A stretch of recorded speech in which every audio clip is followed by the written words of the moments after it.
when we head towards 2028 and we're trying to nominate the presidential candidate, there is a whole conversation to be had about how 2024 was handled. We've had it before. We can have it again. It's okay not to have it the day after the guy gets a cancer diagnosis. Yeah. There's no rush. Welcome to Pod Save America. I'm John Favreau. I'm John Lovett. I'm Tommy Vitor. Lots to get through today. Trump's call with Putin, America's credit downgrade, Republicans making even deeper Medicaid cuts, another Supreme Court ruling against Trump, Kash, Patel, and Dan Bongino being compromised by the deep state, and Trump lashing out at everyone from Bob Iger and Taylor Swift to Bruce Springsteen and Beyonce. But we should start with the very sad news that Joe Biden has been diagnosed with an aggressive form of prostate cancer that has spread to his bones. In a normal world, everyone would react to this news by sending thoughts and prayers to President Biden and his family, and that would be that. That is obviously not the world we live in. Biden's diagnosis comes in the middle of a news cycle about the extent of his decline in office and his decision to run for re-election in 2024, which is chronicled in Original Sin, the new book by Jake Tapper and Alex Thompson that is now out today. On Friday, the Trump administration also released the full audio of Biden's interview with Special Prosecutor Robert Hur as part of the investigation into his handling of classified material. And even though we didn't learn anything new that wasn't already in the transcript, it is striking to hear how frail and tired and sometimes confused Biden sounded. All of this is to say that when the news broke about Biden's cancer, it led to all sorts of questions, conspiracies, criticisms, and some pretty gross reactions. Don Jr., and plenty of other MAGA pundits have accused Biden and the First Lady of covering up the diagnosis while he was in the White House. Our old pal Dean Phillips, the Democrat who mounted a late primary challenge to Biden, told the New York Times that he doesn't think it's, quote, coincidental that this was announced the week that Jake and Alex's book dropped. And Donald Trump, who posted an uncharacteristically supportive message, wishing Joe a fast and successful recovery, end quote, right after the news broke, changed his tune when asked about it on Monday. I think it's very sad, actually. I'm surprised that it wasn't, the public wasn't notified a long time ago, because to get to stage 9, that's a long time. I just had my physical. You saw that. You saw the results of that particular test. I think that test is standard to pretty much anybody getting a physical, good physical. We had the doctors at the White House and over at Walter Reed, which is a fantastic hospital. I did a very complete physical, including cognitive tests. I'm proud to announce I aced it. Got them all. I got them all right. The auto pen is becoming a very big deal. The auto pen is becoming a big deal because it seems like that maybe was the president who ever operated the auto pen. But when they say that was not good, they also, you have to look and you have to say that the test was not so good either. In other words, there are things going on that the public wasn't informed, and I think somebody's going to have to speak to his doctor, if it's the same, or even if it's two separate doctors.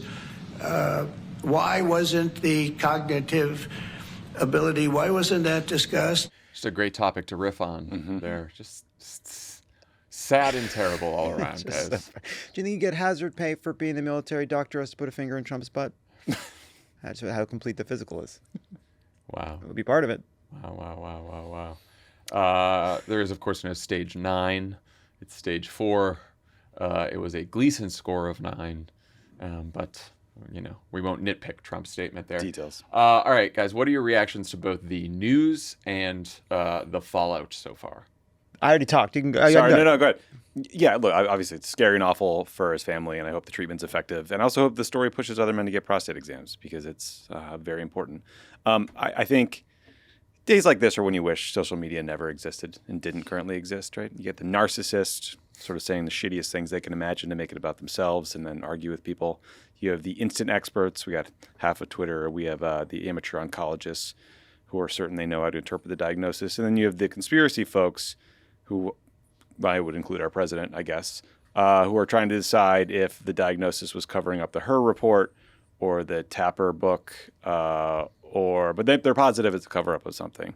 And, obviously the lack of trust here around the diagnosis and with President Biden talking about his health is self-inflicted because people feel like there was a lack of candor around his health going into the re-election. One good that could come from this, I was trying to think of something good that could come from this, would be if there was some sort of reform or law that was passed that mandates some sort of independent disclosure from the president's physician. Like, it's a joke that we are relying on these letters from Trump's doctor that say he has the height and weight of an NFL wide receiver, right? Like, I know that there's a lot of sensitivity here about a president's relationship with their physician. Would that create disincentives to get care if you thought it had to be released? But I don't know. There should be a form that is standardized and it goes out that tells us the health of our president or maybe even major party nominees. There are these two reactions you see. One is a kind of like performative offense and saying this diagnosis means that anyone that was critical of Biden's decision to stay in the race or anyone who believes that's a conversation we need to have is being ghoulish and disgusting, which is a performance of empathy and claiming something is disgusting because you are showing that you are disgusted. And then you have on the other side a kind of, I don't know, like a way of proving your bona fides by demonstrating you don't have compassion, as if compassion is some kind of concession to Joe Biden's politics or policies. I think that's what you see with J.D. Vance, who it is a part of his view that the left uses emotion and empathy as a cudgel and as a weapon. And so you demonstrate your seriousness by proving that even now, even in this first 48 hours after learning this information, we need to have this conversation about Joe Biden's fitness. And to me, it's like, okay, like is it that hard to just sort of step back and say, this is a sad moment and this is a debate we still have to have, but you can also reflect on the fact that there's a human being and a family and it's a serious thing. And a lot of people are going through cancer and they will see themselves in the coverage of this story. And there's nothing wrong with taking a moment to be kind of circumspect about that without allowing the fact that there is a real person involved to mean we can't, in the coming days, weeks, and months, make sure that we are learning the lessons of what happened in 2024. Yeah, I think it's also important just to go through what we know and what we've been told by oncologists and experts in the Biden family, because there are all these conspiracies out there.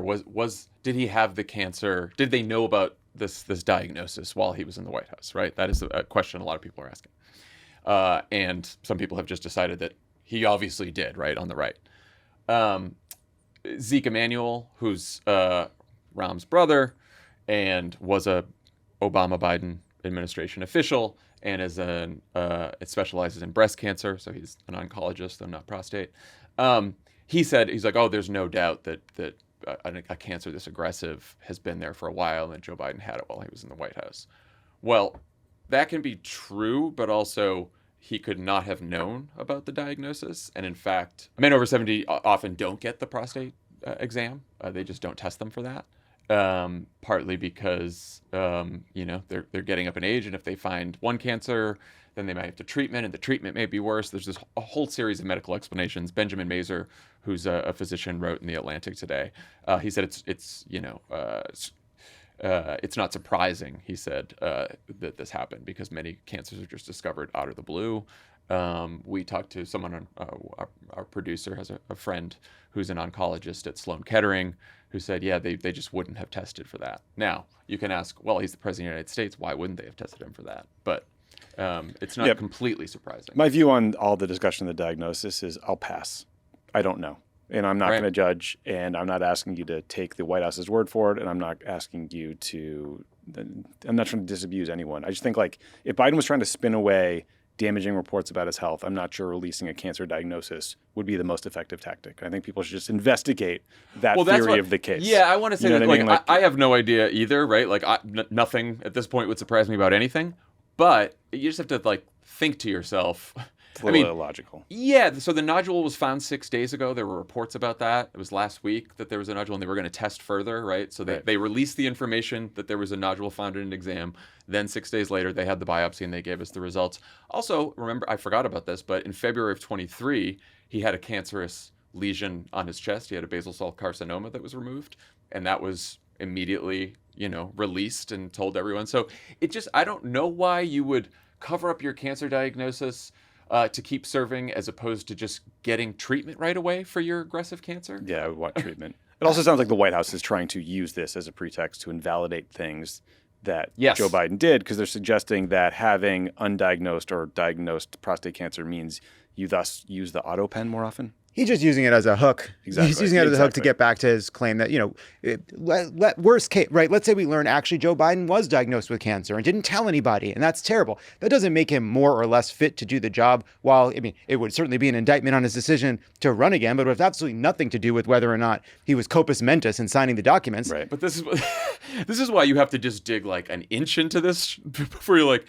the prostate. No one is suggesting that the prostate cancer has anything to do with decline or making you unable to, like, that's not what people are suggesting, They're right? just flailing. Yeah, it's just, I think, look, it's There's an entirely separate conversation that people were having before this diagnosis about his decision to run again and potential decline over the last couple of years in the White House, for sure. But like, not everything has to be connected. not everything has to be connected, and not everything has to be about the set of issues or topics you're interested in and talking about every single day. Right. And you don't, and I just like this idea that like you prove how assured you are and powerful and strong you are in your views by like saying like, I'm gonna piss on Joe Biden's grave. That's how much I care about Gaza. It's like, what are you fucking talking about? Like, what does that prove? What does that prove to anybody? Right. And again, like, there is especially as when we head towards 2028 and we're trying to nominate the presidential candidate, there is a whole conversation to be had about how 2024 was handled. We've had it before. We can have it again. It's okay not to have it the day after the guy gets a cancer diagnosis. Yeah. There's no rush. Yes, I think that's right. There is a certain kind of like, it reminds me of whenever there were like mass shootings, there would be this kind of clutch of conservatives that would be like, how dare you talk about gun control? The bodies are not yet buried, you ghouls. And there was a strain of that on the left of like trying to basically like silence views they already disagreed with that have been kind of beating their chest about for weeks before this. Yeah, I have the like, why are we talking about this when we should be talking about that? Takes drive me crazy. It's like we can do both. There's unlimited tweets. It doesn't come with a cap, a governor. But also it does bring out the performative edgelords like you were referencing there, Lovett. And it's usually from people who are trying to build an audience on the back of their self-righteous preening about a cause that is very important, but will in no way be advanced by whatever it is they're actually saying in that moment. And I'm not trying to tone police anyone. Like say what you want about politicians. We certainly do. But like the people who live on the internet, I think, get used to speaking about other human beings in a way that is dehumanizing and detached from reality and that they would never say in person. And you end up saying things that I think chip away at your soul and your humanity. Yeah. And I would just ask, like, look inward. Say whatever the fuck you want. I don't care. You do you. also- But like, come on. Humans are complicated and life is complicated, and it is completely okay to say that you are genuinely sorry for someone and hope that they recover and are wishing them the best and have deep disagreements with their policies or their behavior. That's okay. It's possible to do all of those things. Yeah, by the way, like I feel that conflict, like I have made I have made some pretty awful jokes today, but just to get them out before we start recording. Jesus Christ. I have. I'm going to deal with it. You heard him. You laughed. It's all right. I'm not going to share them. Just for us. Now you get the downside of people knowing you make jokes without the upside of them hearing the funny That's for the parts of best. it. That's for the best. I don't know how big that upside is. Unbelievable. I had Unbelievable. headphones in most of the day. Yeah, same. I don't know what you're talking about. Oh yeah. All right, let's talk about Biden's successor, who is the president. He had a newsy Monday. Trump announced in a Truth Social post that he just concluded a 2-hour phone call with Vladimir Putin, and that the result was that Russia and Ukraine will now begin peace negotiations, though he didn't offer any real details. He just went on about the U.S. doing lots of business in Russia and in Ukraine once the war is over. That's what's important. Ending the post, let the process begin. Tommy, what's your sense of how real this is? My takeaway was that he was just kind of wiping his hands of the whole thing, being like, all right, you guys, he's gone from I'll end the war in 24 hours to you guys figure it out. Maybe the Vatican can help. Maybe JD will come over again. I don't really care what he's up to, but do you? And then if you read the Putin readout, he is talking about the need to, quote, eliminate the root causes of this crisis, which is code for him regurgitating all his maximalist demands, like denazification of the Ukrainian government, territorial demands. I mean, he wants the Russians attended at a much lower level a set of peace talks with Ukraine in Istanbul last week. And basically they're saying we want to continue to occupy and fully control 20% of Ukrainian territory. So, it's just worth noting that, like, Trump has not ended the war in Ukraine. Things are actually worse because we've not sent them additional military funding. The Russians are, launching these barrages of missiles and drones every single night. They're killing civilians every single night. When you look at Gaza, things are as bad there, if not worse, than they've ever been. Gaza's been under siege for 2 months. The airstrikes are relentless. The IDF is now starting a ground invasion. So he solved none of the international problems he told us he would solve within hours of taking office. It's you're Pope Leo. You're still figuring out how your email works. Still figuring out which is the best bathroom to use when you're on your way to the office. And you're like, I'm sorry, what am I supposed to solve for you now? It is amazing, right? He said, I can solve this in 24 hours. Then he said, oh, that was just hyperbole. Yeah. But I'm still the one to solve it. He does a 2-hour phone call. He comes out of it, he's like, geez, this is fucking complicated. He actually says, like, honestly, they need to work it out themselves because some of this stuff is so complicated, only they know the details. Yeah. And maybe the Vatican can handle it. Just throwing, that is wild. It's like when he, the only pressure Putin has gotten from Trump is Vladimir, stop. One tweet in a Truth Social post from a couple weeks ago.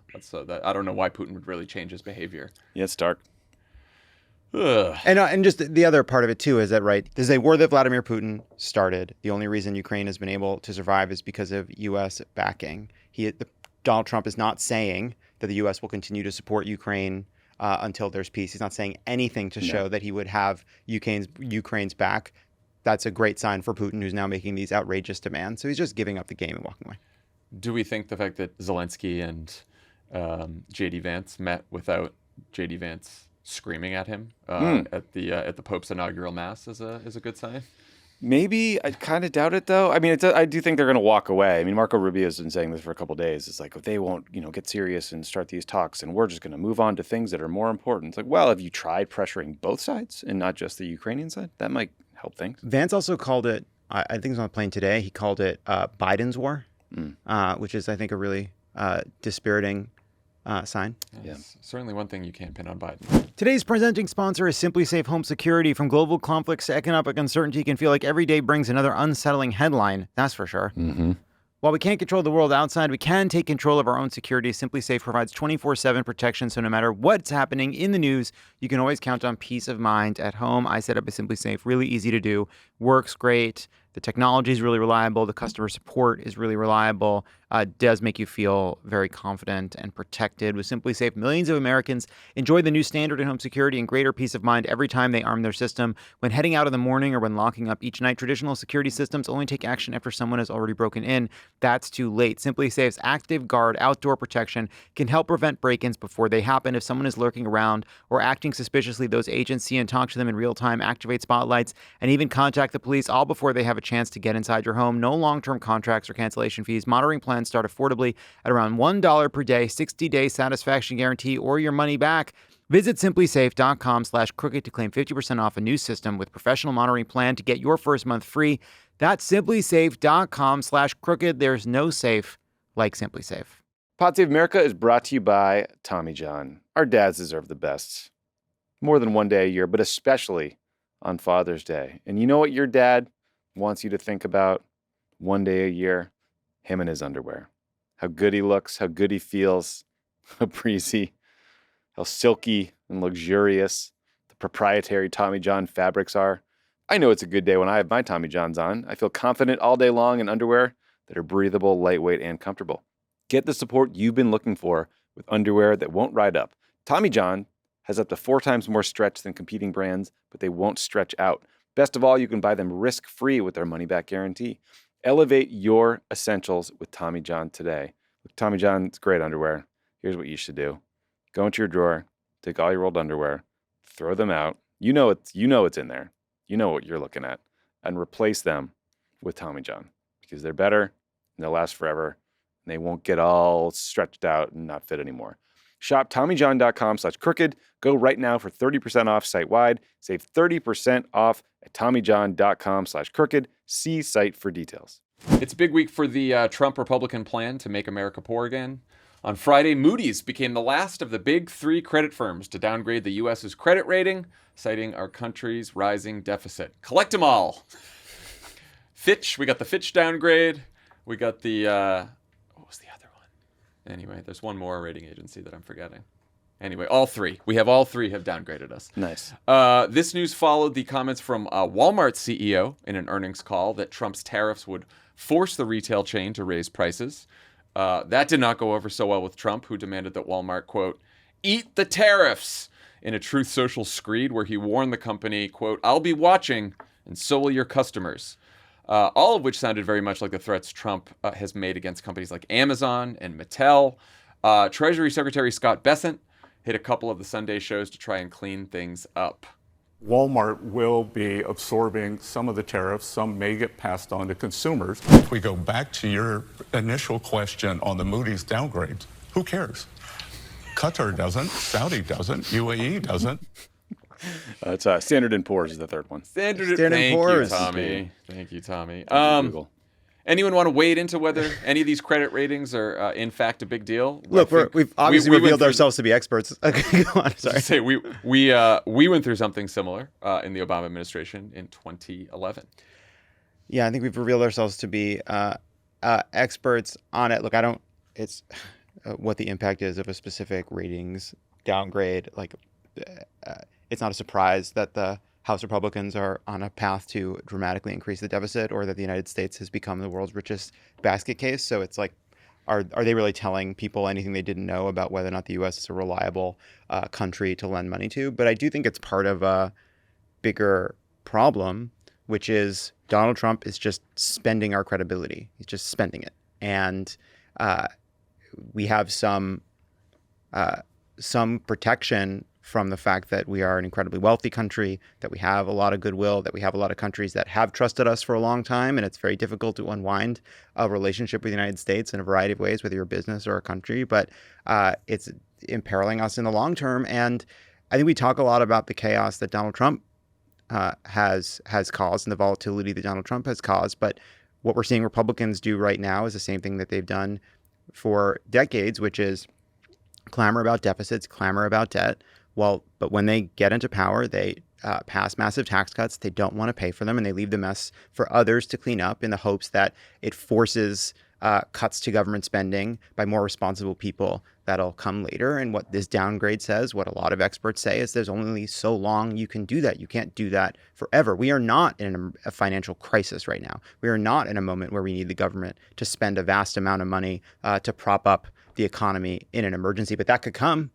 That could come, and it'll be harder and worse if we are living in a deficit created by massive tax cuts for the rich. And the other part of it that I do think is important is it's another, Republicans took this information and started lying about it. So you have Steve Scalise, who's right now one of the people running point to pass this massive reconciliation bill that will balloon the deficit by $3 trillion. And he's saying this Moody's downgrade is a reminder about why we have to pass this bill. We have to get our fiscal house in order, which is exactly what we're trying to do. And so he is just going out to the cameras and fucking lying about what they're doing. Yeah, I mean, I'm personally a Fitch guy, so He's a Fitch guy. He's a Fitch guy. I mean, what Moody's is doing is they are looking at the creditworthiness of the U.S. government to pay back debt. And I guess Scott Bessent doesn't think the slide from AAA to AA1 is a big deal, but in practice, riskier bonds have to pay higher yields, which means they cost us more to issue. And I think the 30-year Treasury is now over 5%, so it'll cost the United States more to borrow money, and that also pushes up the benchmark that is used for banks when they issue mortgages or car loans, which is going to make everything more expensive for everyone. And certain financial institutions or pension funds can only invest in the lowest risk assets, and that can have a ripple effect. And I think right now, the annual cost of servicing the U.S. Debt, like the interest payments we pay on our debt, is $952 billion in 2025. Like, our debt is really expensive right now. Yeah, it is a very, very bad situation, I think. Right. The downgrade itself, what's the impact of that? Who knows? But it reflects a growing problem, which is we are going to borrow more money, and it's going to cost us more to borrow more money as people doubt whether or not in the long run they can trust us to be a country that repays our debts, especially when you have all of these sort of right-wing kind of intellectuals running around claiming there's a secret method to Donald Trump's madness, and there's going to be something like the Mar-a-Lago records, and he's going to try to downgrade, get a deal on our debt and downgrade our debt to kind of do this massive realignment, all this crap, and all of it adds up to mortgage rates being higher. So on the Walmart thing, it seems like Trump's strategy to deal with the higher prices that are directly related to his trade war is going to be to just blame U.S. companies. How well do you think that'll work? It's a lot of phone calls. So I think there's like two. So there's the just sort of like kind of obscene like hypocrisy of Republicans claiming that Democrats are going to do price controls, and then Donald Trump trying to kind of browbeat and buttonhole these companies into keeping their prices lower. But this is the kind of thing where if Walmart does pass on the price to consumers, that's terrible for consumers. That's just a terrible thing. It's a self-inflicted wound. It makes life worse for the American people. It raises costs when he promised to lower costs. But let's say it works. Let's say he does successfully bully some giant companies into eating some of the costs because they can afford to do it. Great. What about the small companies that can't do that? What about all the companies that are going to deal with the rising cost of tariffs that don't have the market power of a Walmart or an Amazon to go to the suppliers and kind of force them to eat the cost? They'll just be at a greater disadvantage to the big companies than what they already were kind of dealing with for years, if not decades. So to me, this is just like there's no winning. They do what he says, we lose. They don't do what he says, we lose.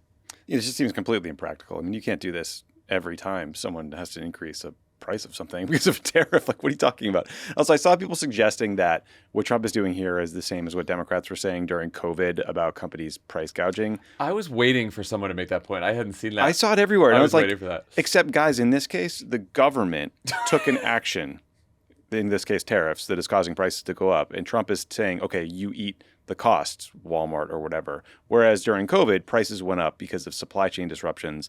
And then the supply chain disruptions went away, but the prices stayed up. So Democrats said, you're price gouging. They're very different things, in my view. Yeah, and the big difference in the first one was it happened everywhere in the world. Right.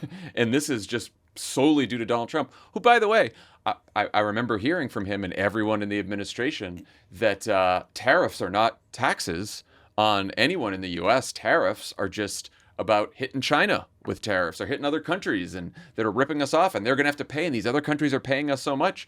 But I guess now Trump is acknowledging that it is a tax on U.S. companies, and when you raise taxes on U.S. companies, like, they're either going to respond by cutting into their profits, not hiring as many people, or raising prices.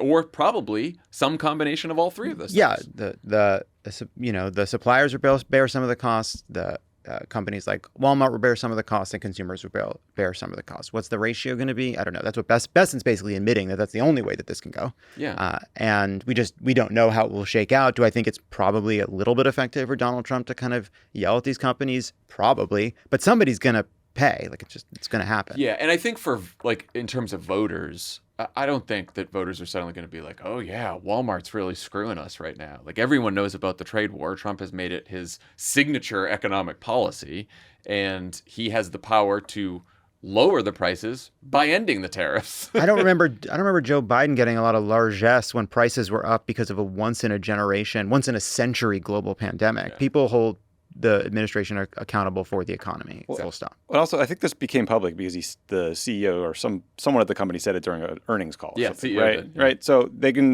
CEO has to disclose this on a quarterly earnings call. Donald Trump calls, yells at him. He says, "Oh yes, sir. Of course, sir. No problem, sir." And then a week or two later, he just quietly raised prices. Right. Don't announce it. Right. Like, give me a break. Yeah. They're a corporation. Yeah. One thing that certainly won't help bring down deficits or prices, Trump's big, beautiful bill that finally passed the House Budget Committee after Republicans made it worse in order to appease the hardliners in their caucus who had blocked the bill from moving forward last week. The changes are they moved up the timeline to kick people off Medicaid.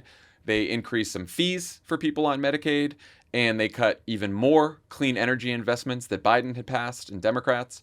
Of course, the hardliners say they're still not happy, so negotiations are continuing, though the House is still aiming to pass this thing by Memorial Day. Trump's apparently going to be meeting with congressional Republicans at the Capitol on Tuesday, as you're listening to this. So I want to know what happened to all those House Republicans in competitive districts who were worried about Medicaid cuts. They just going to swallow all these changes now?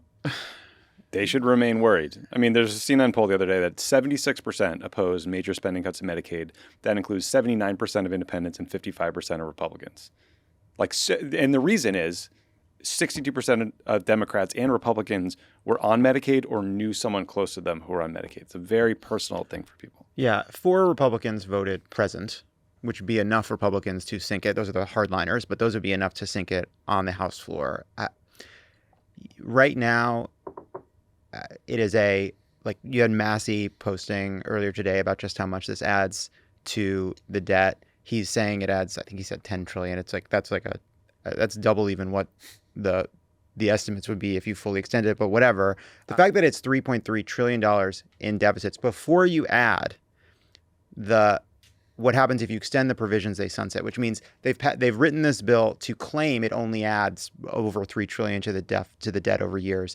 But in reality, they have a bunch of stuff that just goes away after 3 or 4 years because they assume political pressure will force it to be extended in the future, just like what they're trying to do now. If you add that, it's, I think, over $6 trillion in deficit, all of which basically is extending the Trump tax cuts paid for in part by cutting Medicaid dramatically and accelerating the cuts to the Inflation Reduction Act, which are a bunch of clean energy projects, many of which are actually already happening, right? Like they're coming in to stop projects or to disincentivize projects that are already happening. It's such a farce because say they get this through the House, they're going to get it over to the Senate. Senate Republicans are not going to be able to pass a bill that's as crazy as this one because they have people like Susan Collins and Lisa Murkowski in their caucus. And so I think the real question comes when whatever the Senate passes, they're going to send it back to the House and try to jam the House. And then are you going to get people like Chip Roy and some of these hardliners to just say, sure, I'll take it because Donald Trump yells at them? Or are they going to be like, no, fuck off? I mean, if I was betting, I bet on them passing something because the risk of just catastrophic failure of getting nothing done legislatively, of Donald Trump, of Donald Trump sort of being on the hook for the tax breaks expiring and thus everyone getting a tax increase. He seemed a little bit disengaged so far. I would imagine he will go ham on these guys at some point in the near future. Here's what I don't know how you square. Like the Chip Roys of the world, they've been extremely clear about what they want. Like they have never wavered. They've been honest and direct about what they expect. They've never said otherwise. And this bill dramatically increases the deficit without enough cuts. Then you have the SALT people that, Oh, no. I'm sorry, but you do. You got the Roy boys and the SALT people. You got the Roy boys and the SALT people. And the SALT people know that if the Trump tax cuts expire, the SALT credits go back up. So it really is like a impossible political situation that I guess they get to yes on by just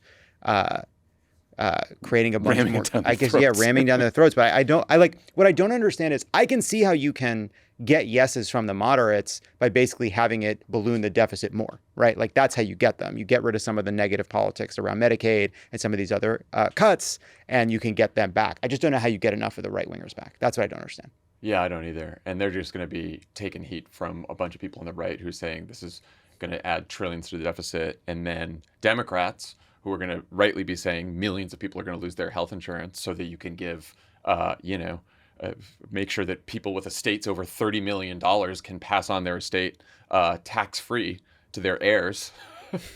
So, I mean, and give like an average of $1 million of tax cut to, small business owners who are doing pass-throughs. By the way, you have Hawley, by the way, saying he's against any Medicaid cuts. He's on the record. I mean, he'll do whatever. He'll say anything. But like, I don't know how you get to a yes on him. And the other part of it too is it is amazing how much it is just pure greed because they could just extend the middle-class Trump tax cuts. Like there is a popular version. I mean, it would still be unpopular because of the cuts, but there is a less egregious version of this on the politics and on the merits, but they just will not entertain it. They will not change the truth of the talking point that they are going to give $1 trillion in tax cuts just to the top 1% of people in this country, people who make over $1 million. $1 trillion goes to them while they kick over 10 million people off their health insurance? Yeah, That's fucking nuts. The CBO says by 2034 it could kick between 9.7 and 14.4 million people off of their health care. Yeah. So that's pretty terrible.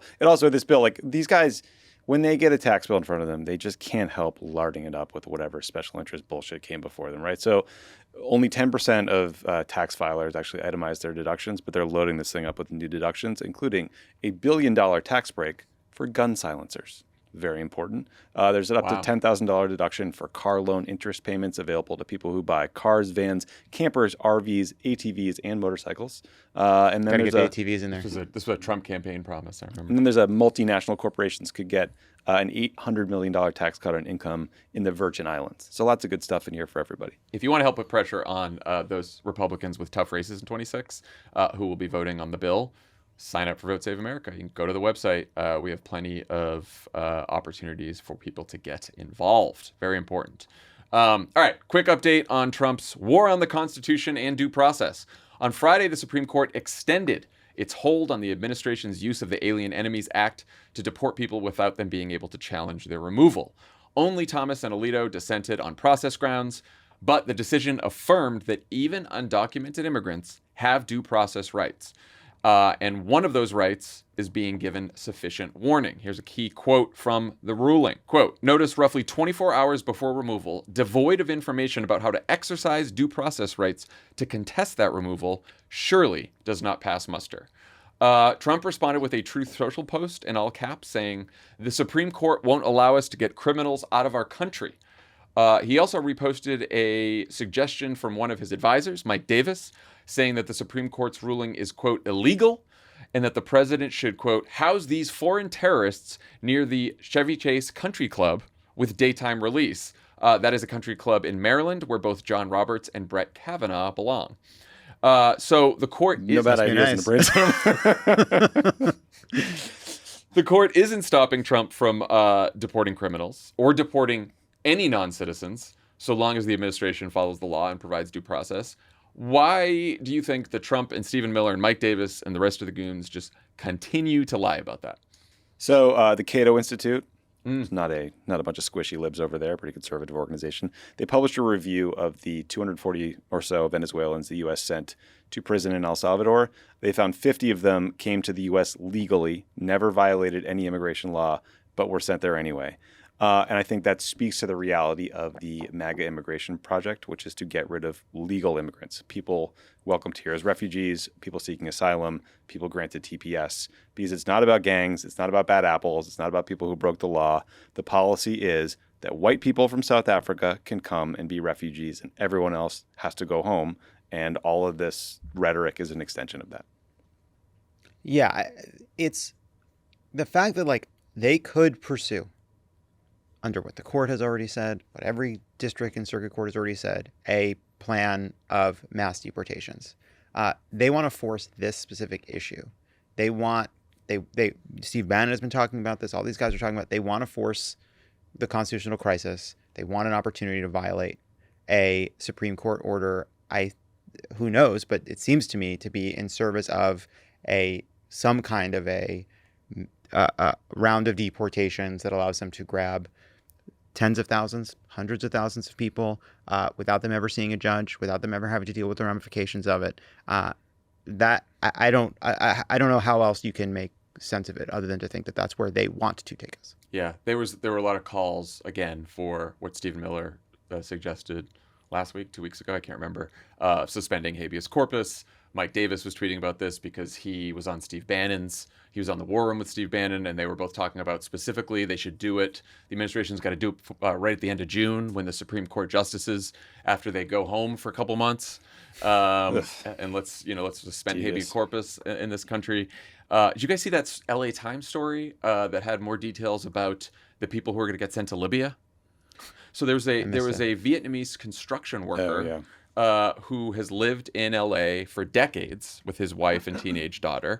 I think he had, years and years and years ago, some criminal conviction on his record. Same thing. There was another Filipino who was told he was going to go back to the Philippines and be deported there. He was in detention as well. And these people were the construction worker. He showed up at his immigration check-in. As he regularly does, because he wants to follow the rules and the laws that are here. And he goes there, they detain him, they send him to Texas, and then they tell him, wake up, you're going to go to Libya. And he's like, what? The lawyer was like so confused. Even one of the correction officers, when the lawyer called, was like, that can't be. That can't be. Libya? And they were going to send all of these people, most of them Asian nationals, Cambodia, Philippines, Vietnamese to Libya for to just rot away in some detention center run by a warlord in eastern Libya. Yeah, it's as if they just sit around and they think, what is the cruelest thing we could possibly do? What's the scary? I mean, I think a lot of it is that this is their idea of a deterrent. I was going to say, send people to Libya. But Libya is not really a nation governed by any political entity right now. It's like split in half. There's competing warlords. There's weapons everywhere. There's extremist groups. Like, these people would all get killed. Yeah, and to that study that you talked about, Tommy, like, those people came here via a port of entry, which you're supposed to do when you claim asylum. You come, you see the officers, say, I'm here to claim asylum. Or they had an appointment. Or they already had refugee status in some cases. They were already approved to be refugees. Or one of them at least was here on a tourist visa. Right. These are the people that got sent to CCOT. The people showing up for their appointments and then being grabbed, being ruled so dangerous they can't be let out again, even though they were free and in between appointments they'd already touched the federal government. And then not just being deported, but sent to a foreign jail of some kind, or prison, or detention facility. I think the Supreme Court acknowledged this, that and the fact that they are being sent to foreign prisons from which the government, by its own admission, has no ability to kind of seek any recourse, raises the stakes even further. Donald Trump is claiming that he has secured the border, that the border is now, we have locked it up. Joe Biden left it open. I've locked it up. And that we're under the threat of... And he's right about that, by the way. Yeah. Like, there's zero border crossings happening, basically. And we're in the middle of an invasion, despite the fact that the border is closed. Right. And there are people that are so dangerous that even though we know who they are and they are free in our country, once they come and talk to us, we will grab them and ship them off to a foreign prison without recourse, even though they no longer have the adapt to get back in the country because the border is closed if we deport them. It's in one of these cases that we deport people and then the court rules they need to be brought back and they can fly back. You can go and buy a plane ticket and you can fly back, or the government can fly you back. The like idea that these people that may have been here undocumented or may have been seeking some kind of refugee or asylum status are then not just being deported to a country that is not their own, but being deported to some kind of a foreign prison for a sentence without end. That is what they just skip right over that. Oh, all these right-wingers, all these Trump goons, they're all like, we can't have a country anymore because the court is stopping us from enforcing our immigration laws. Nobody's stopping them from enforcing our immigration laws. Nobody. They have created something so heinous that every court is forcing them to stop and then claiming that is preventing them from doing anything beneath that legally to address what they view as an undocumented immigration crisis.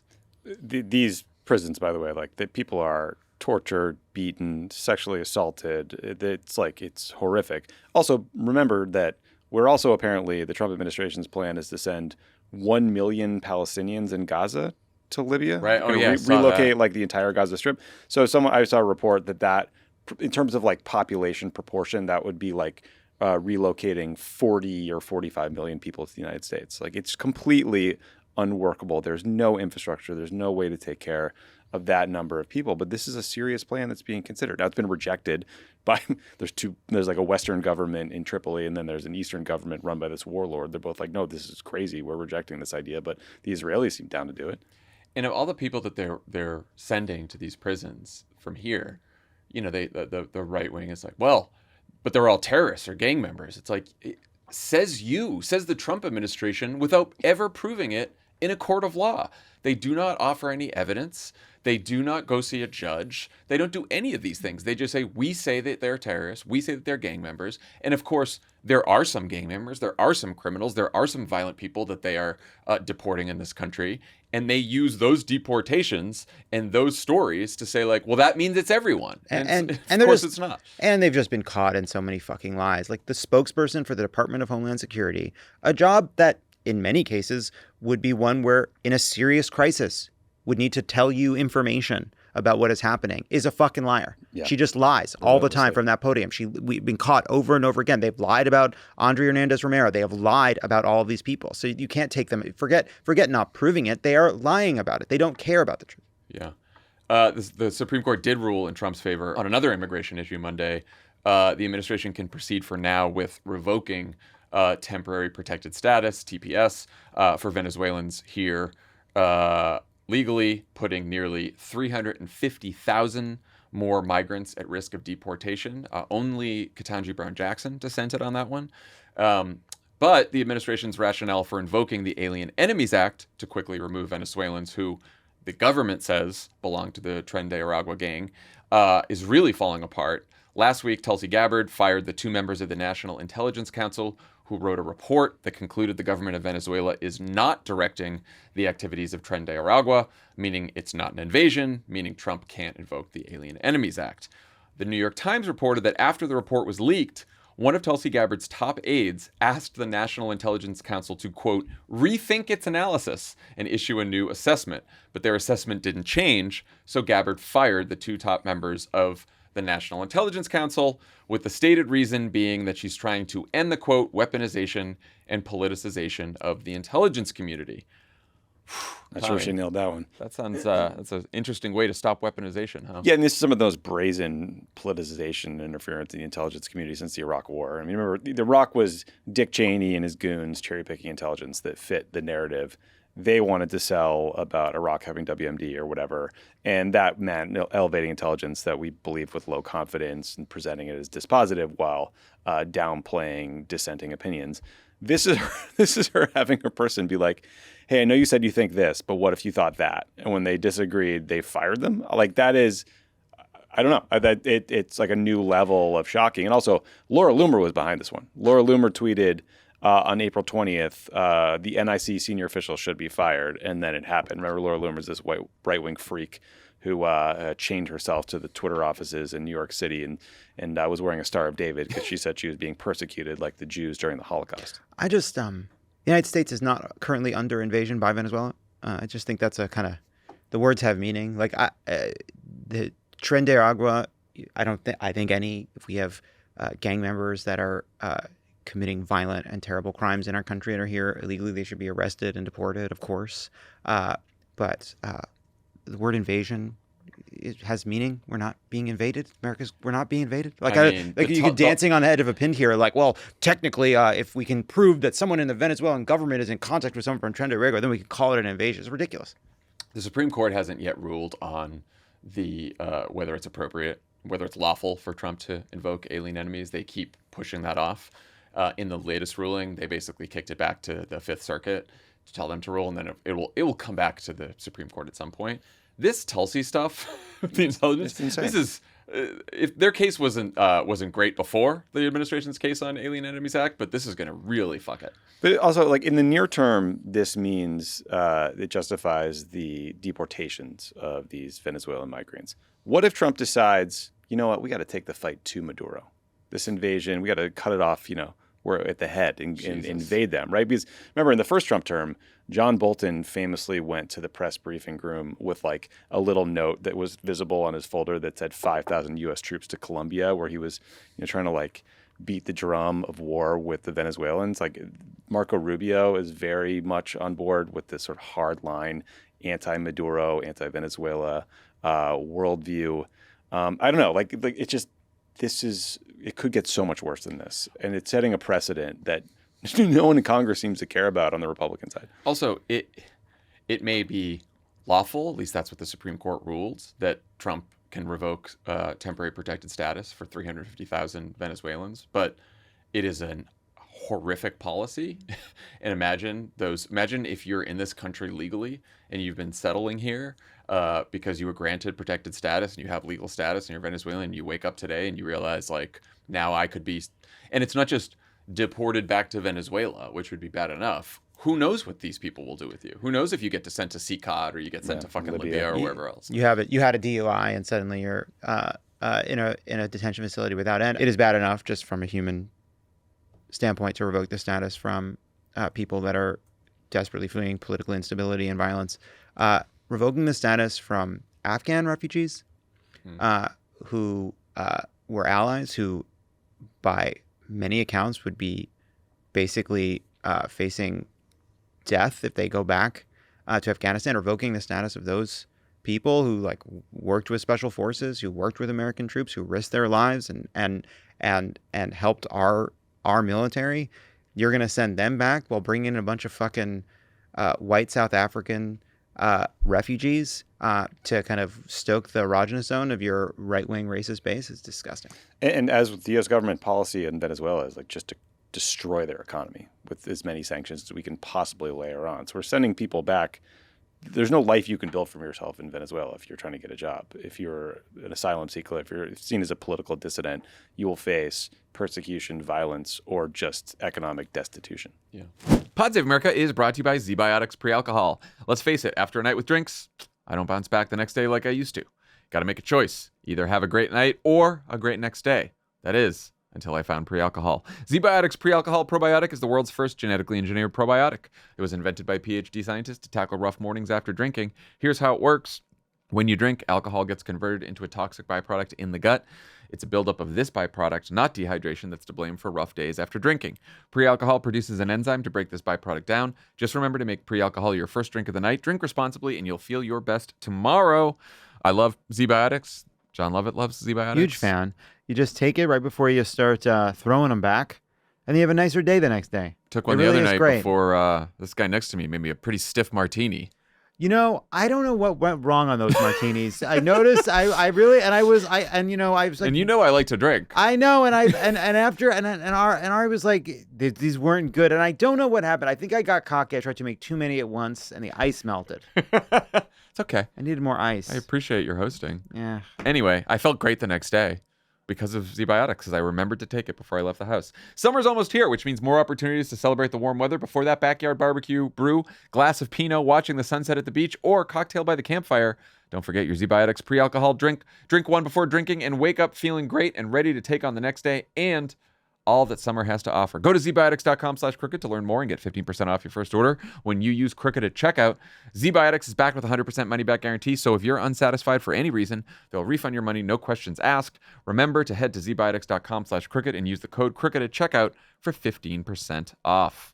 This podcast sponsored by Squarespace. Squarespace is the all-in-one website platform designed to elevate your online presence and drive your success. Squarespace provides all the tools you need to promote and get paid for your services in one platform. Create a professional website to showcase your offerings and attract clients. Whether you offer consultations, events, or other experiences, Squarespace can help you grow your business. Squarespace offers a complete library of professionally designed and award-winning website templates with options for every use and category. No matter where you start, your website is flexible to do what you need with intuitive drag and drop editing, beautiful styling options, unrivaled visual design effects, on-brand AI content, and more ways to list what you offer. No experience required. Every dream needs a domain. Squarespace Domains makes it easy to find the best name for your business at one fair, all-inclusive price. No hidden fees or add-ons required. Plus, Squarespace provides everything you need to bring more of your dream to life, whether that means building a website or adding a professional email service. Don't wait to claim your name. Invest in your dream domain today. Head to squarespace.com for a free trial. And when you're ready to launch, go to squarespace.com/crooked to save 10% off your first purchase of a website or domain. That's squarespace.com/crooked.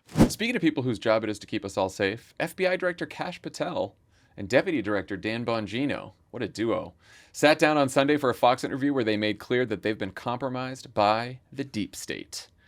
When asked about the truth behind the Trump assassination attempts and the death of Jeffrey Epstein, here's what they said. In some of these cases, the there you're looking for is not there. And I know people, I get it. I understand. It's not there. If it was there, we would have told you. As someone who has worked as a public defender, as a prosecutor, who's been in that prison system, who's been in the Metropolitan Detention Center, who's been in segregated housing, you know a suicide when you see one, and that's what that was. He killed himself. You want me to? I've seen the whole file. He killed himself. Who got to them? Maybe they were already... Look, Who better got to them? Who better to protect the deep state than two people that had claimed to be outsiders all along? Two people that the conspiracy theorists thought they could trust, who now, once finally in their position to do the ultimate cover-up. It's incredible work. It's incredible work by the Jews. I thought you were going to say Hillary Clinton. Yeah, and Hillary Clinton. Yeah. Someone tweeted the other day, why does Kash Patel always look like he just shit his pants? It's really spot on. Isn't it a little bit strange? Like, I was talking about this with Tim because we did a short YouTube thing about this. But they seem to be like acting almost responsible in this conversation. Like it's weird. Well, they're getting attacked. Yeah. Yeah, they are. Yeah, the MAGA people are very upset with them. But I've had this thought, and this interview really brought it back up for me, which is there are a lot of just awful, awful people in the cabinet. But I thought that Kash Patel and Dan Bongino would be at the very top of the list, and there's still plenty of time. I don't want to count my chickens here, but they are not. They're not the worst ones so far. It's so strange. Like, we have no idea what they're pursuing. We have no idea what kind of unholy investigations they're planning to launch, what's going on behind the scenes. But the fact that maybe they're like, we got the last 2 years. This is like we're gonna go nuts on the last 2 years. We're 2 hours into an 8-hour drive, and you're like, I can't believe there's no traffic. This is going to end in disaster, man. Well, yeah. I would just also point out, like these are clearly guys who went from being like right-wing podcasters who would just spew conspiracy theories in service of building an audience, like January 6th was an inside job. Kash Patel played footsie with QAnon. He was threatened to prosecute the media for reporting on January 6th. He talked about selling supplements that can detoxify you from the COVID vaccine. So like every conspiracy theory was just an opportunity to grift and build an audience. Now they have responsibility. They're getting attacked for not releasing the Epstein files, and I think clearly they're like flailing a bit. But what is remarkable from that interview is like, this is the shit they're spending most of their time on. You can just tell. They are like managing right-wing fever dreams. And you have to wonder, what is the opportunity cost here? What is the FBI not doing? What are we what like espionage case are the Chinese just like fulfilling to their wildest dreams? Yeah, they can't believe their luck. They cannot believe their luck. For sure. I also it's funny because I had the other reaction to this, which is, what are they hearing? What are they seeing that makes them feel so chastened by this role, like the seriousness of this role, that they feel like they need to go out there and basically defend the bureau? Maybe they're just straight shooters, like you. Calling them like they see it. They're awful. I would not have imagined that, like if you had heard that Pam Bondi and Kristi Noem would be making headlines for doing more evil shit so far in the Trump administration than Dan Bongino and Kash Patel. Like, I wouldn't have taken that bet. Yeah, I just think the nature of the job. I mean, like, when do you hear from the deputy FBI director? Normally never. Like, it's weird that they're doing these interviews in the first place. And they're also kind of mopping up shit that Pam Bondi spilled on the ground, because she went out there and gave all these right-wing influencers these phase folders. one binders. That was supposed to be a surprise for everyone. Right, it was a big surprise. Nice. Yeah. Well, it's like even Marco Rubio has done some horrible shit horrible compared to these two.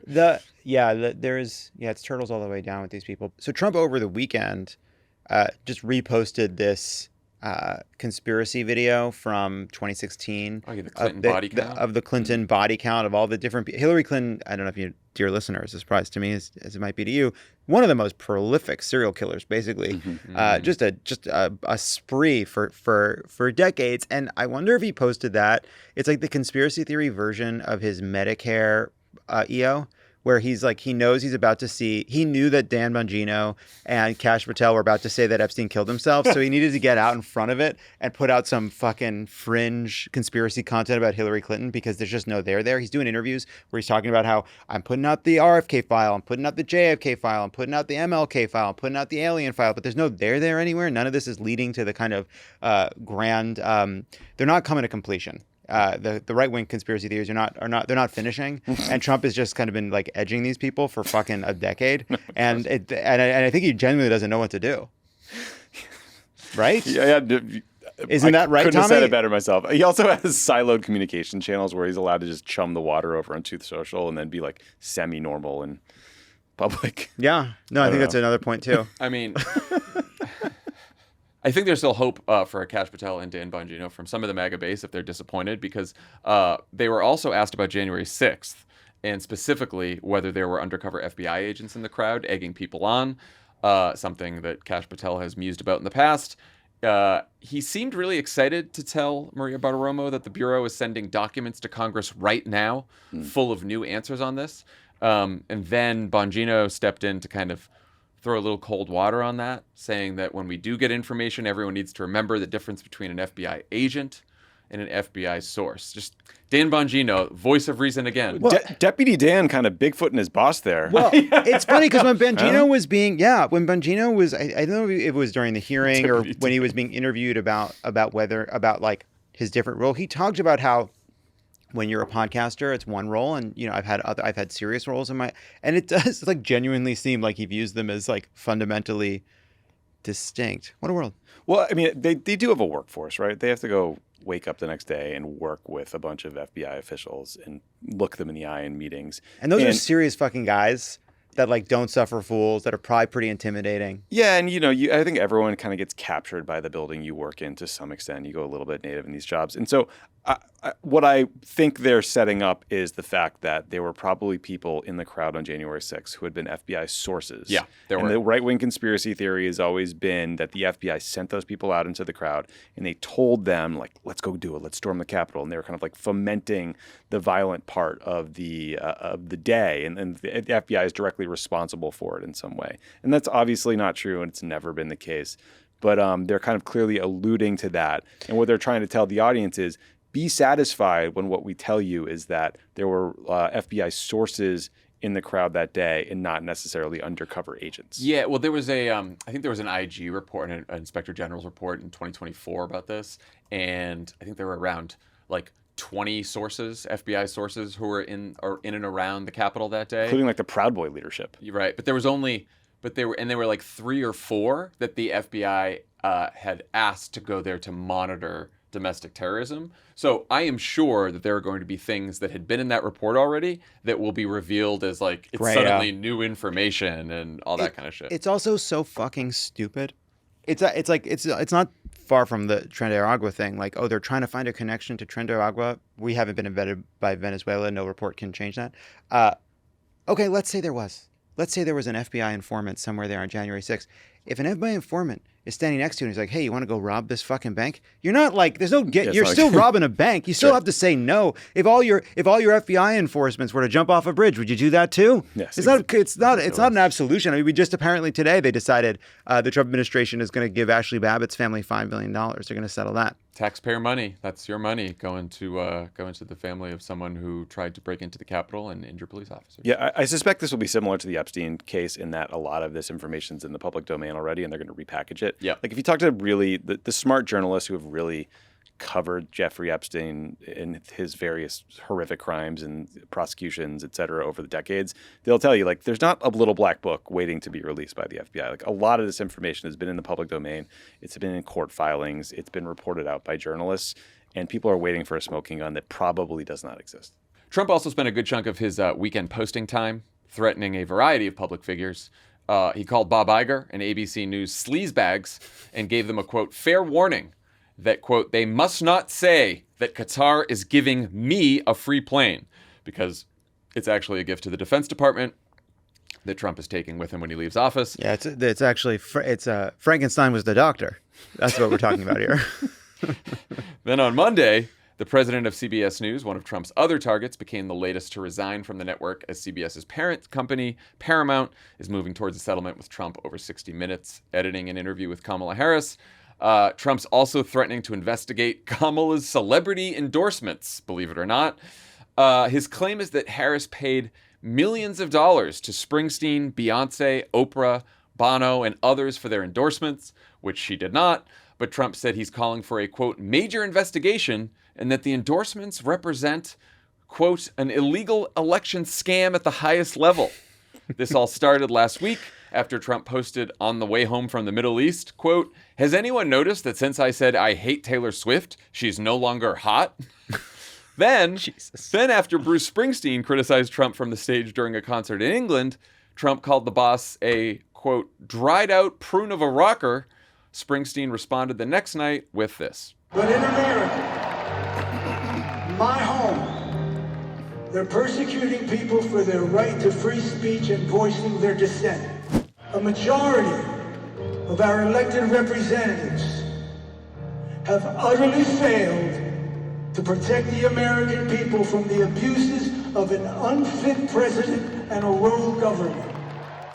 The America I've sung to you about for 50 years is real.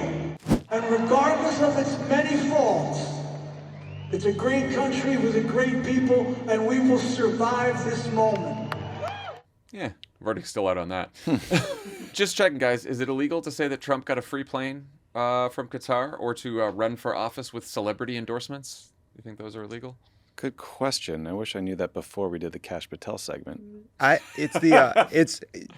We are a lot like Trump is doing. He's trying to intimidate people because if ABC was willing to settle with Donald Trump over what George Stephanopoulos said, which was completely and eminently defensible, he thinks he can threaten people into not referring to this as a gift to Donald Trump because it's technically a gift to his library. A library at this point, which I think would be a plane. I don't know what else exists. not any books, that's for sure. Are they going to put the books in the plane? Because right now it's a flying library. It's going to be all over the document retention over there either. The location's going to be wherever Trump is. It's also interesting that he's back to threatening ABC because he does these deals with the law firms, and then he starts kind of demanding that the law firms represent his kind of skeezy friends.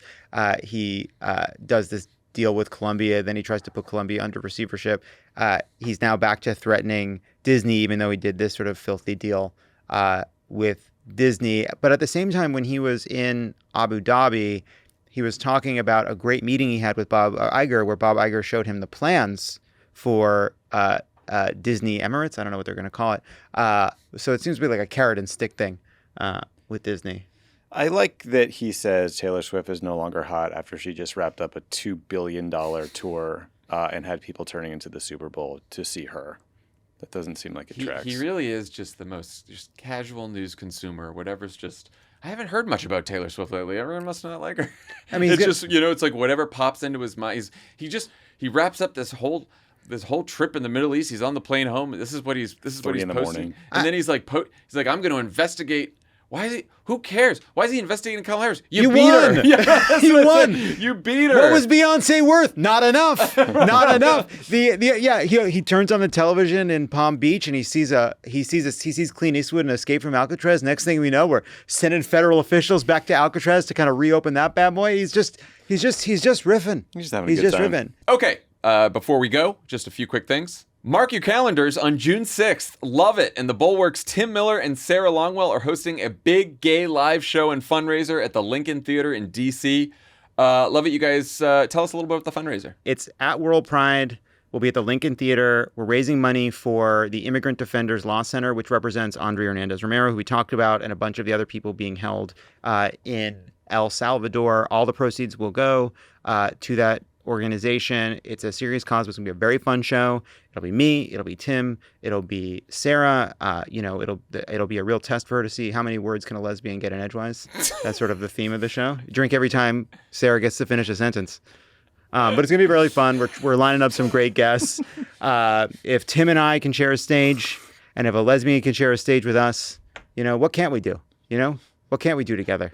And it's moving. You know that Tommy and Dan and I and JVL are going to do counter programming. Oh, really? You're going to do a straight pride? Straight pride. That's great. Yeah, we're gonna. It's going to be us. Matter. We're going to have some of the Afrikaners on. Wow, sounds like a really fun event. We're doing an immigrant event too. Yeah, outside of a PGA event. Yeah, that's great. Just rounding up some straights. That's going to be a really nice time. Anyway, crooked.com/events. That's the tickets, right? Yeah, everyone go get some tickets. I think I want to fly across the country just to go. All right. Also, the Crooked Store has a bunch of great new merch, including new designs for our classic friend of the pod tee. This is part of a big upgrade at the Crooked Store. Ooh. All Crooked merch is now made from higher quality, more durable materials with updated fits and more sustainable manufacturing practices. The site got an upgrade too.